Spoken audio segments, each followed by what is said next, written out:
तो लीजिए students, finally मैं आपके सामने क्लास 10th संस्कृत के इम्पोर्टेंट क्वेश्चन विथ सॉल्यूशन लेकर आ चुका हूँ। इस वीडियो में हम जानेंगे कि क्लास 10th में जो एप्लीकेशन इम्पोर्टेंट है और जो निबंध इम्पोर्टेंट है वो कौन कौन से हैं, जिनके आने की संभावना 100% है एकदम। मैं उन्हीं एप्लीकेशन और निबंध की बात करूंगा। आपको एकदम अच्छे से उसको करके जाना है ताकि आप एग्जाम में अच्छे से लिख कर आए उसको। ऐसी क्लासेस में आपको पहले भी कई बार इम्पोर्टेंट क्वेश्चन बताए जा चुके हैं, क्लास 10th के हों या क्लास 12th के, और वही डेफिनेटली क्वेश्चन फंसे भी हैं एग्जाम में। तो हम इस वीडियो में बात करेंगे क्लास 10th के लिए जो कि संस्कृत विषय का है, और निबंध और एप्लीकेशन जो कि इम्पोर्टेंट है।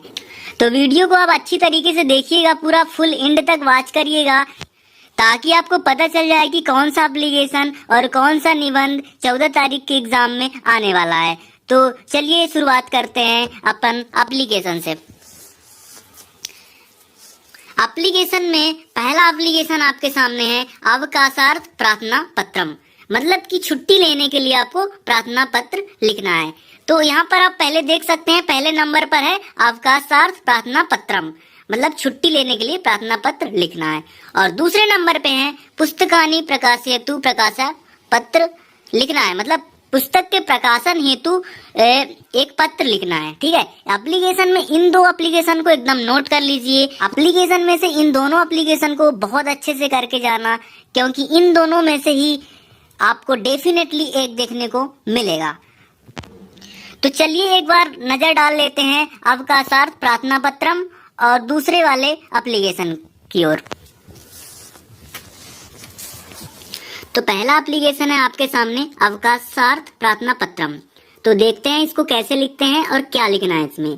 तो डेफिनेटली यही का यही एप्लीकेशन आपको छाप के आना है, पेपर में ये आएगा। तो ऐसे का ऐसे पूरा अपन को लिख के आना है। ठीक है, स्टार्ट यहाँ से करना है। श्रीमंत प्रचार महोदया शासकीय उत्कृष्ट उच्चतर माध्यमिक विद्यालय भिंड नगरम मध्य प्रदेश। यहाँ पर लिखा भिंड नगरम मध्य प्रदेश। यदि आपको कोई और जिले का नाम लिखने को बोले क्वेश्चन में तो आप उस जिले का नाम लिख कर आएंगे। विषय में लिखना है अवकाशार्थ प्रार्थना पत्रम। श्रीमंत सेवाय सविनय निवेदना इदय अहम अध अकस्मात ज्वर पीड़िता अस्मि, मतलब सेवा में सविनय नम निवेदन है कि मैं अकस्मात ज्वर पीड़िता, मतलब बुखार से पीड़ित हो चुका है।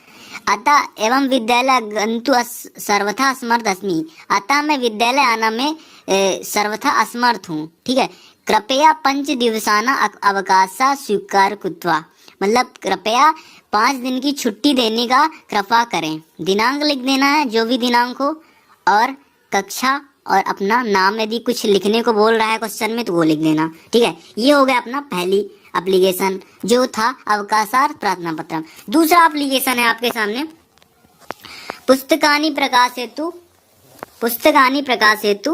प्रकाशन प्रकाशका प्रतिपत्रम। ठीक है, तो इसमें बात करते हैं सविधे मान संचालक का पल्ल प्रकाशमा। ठीक है, ये सब लिखकर आना है आपको। यदि आपको एड्रेस कुछ और दिया हो, यहाँ पर अक्षरम बेंगलुरु 85 दिया है, तो वहाँ पे जो एड्रेस दिया रहेगा वो एड्रेस लिख के आना है। मान्य भवदीय प्रकाशितातन कनाचिता पुस्तकानि मया दृष्टानि। ठीक है, तानि सर्वाणी संस्कृत, ये आपको ध्यान रखना है, आपको अच्छे से देख लो। यही का यही ऐसे ही आपको लिख कर आना है। ठीक है, स्क्रीनशॉट ले लीजिए और इसको याद कर लीजिए। दूसरे नंबर पर है अपना निबंध। निबंध में देखते हैं कौन कौन से निबंध आने वाले हैं 14 तारीख के एग्जाम में। तो पहला निबंध है संस्कृत भाषाया महत्तम। ठीक है, दूसरा निबंध है अस्माका देशा, तीसरा निबंध है पर्यावरण। इन तीनों निबंध में से एक निबंध डेफिनेटली आपको 100% देखने को मिलेगा। ये मैं आपको चैलेंज के साथ बोल रहा हूँ। तो इस तीनों को अच्छे से वॉच कर लीजिएगा, अच्छे से रीड कर लीजिएगा। वीडियो को पूरा एंड तक वॉच करेंगे तो आपको समझ में भी आएगा कि निबंध में क्या लिखना है, कैसे लिखना है। ठीक है, तो इन तीनों निबंध को आप अच्छे से करके जाइएगा। देखते हैं निबंध। चलिए अब बात करते हैं निबंध की। कौन कौन से निबंध हमारे लिए इम्पोर्टेंट है जो कि 14 तारीख के एग्जाम में हमारे सामने देखने को मिलेंगे। तो पहला निबंध है आपके सामने संस्कृत भाषाएं महत्तम। संस्कृत भाषाएं महत्तम। ठीक है, तो संस्कृत भाषा के महत्व में देखते हैं क्या लिखा है। संस्कृत भाषा सर्वासु भाषा प्राचीनतम सर्वसम्मत भाषा चास्ती, मतलब संस्कृत भाषा सबसे प्राचीन भाषा है।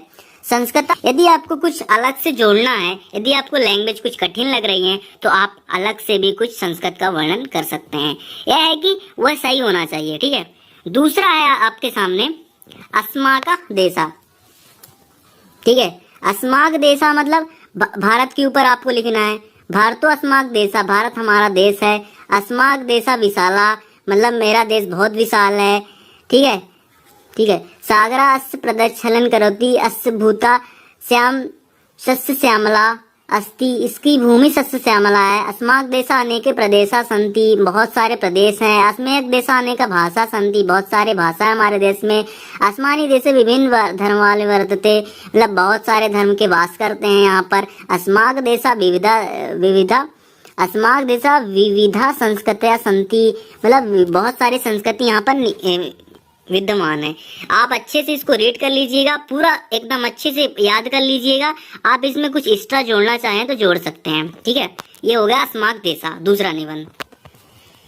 तीसरा निबंध की बात करेंगे, पर्यावरण के ऊपर है। पर्यावरण पर हमको निबंध लिखना है।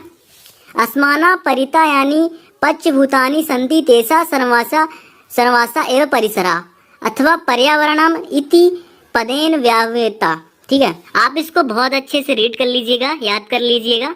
ऐसा का ऐसा ही आपको लिखकर आना है, इसमें कुछ एक्स्ट्रा भी जोड़ सकते हैं आप, ठीक है। तो ठीक है दोस्तों, मिलते हैं अगले वीडियो में। आपको आपके पेपर के लिए बेस्ट ऑफ लक। धन्यवाद।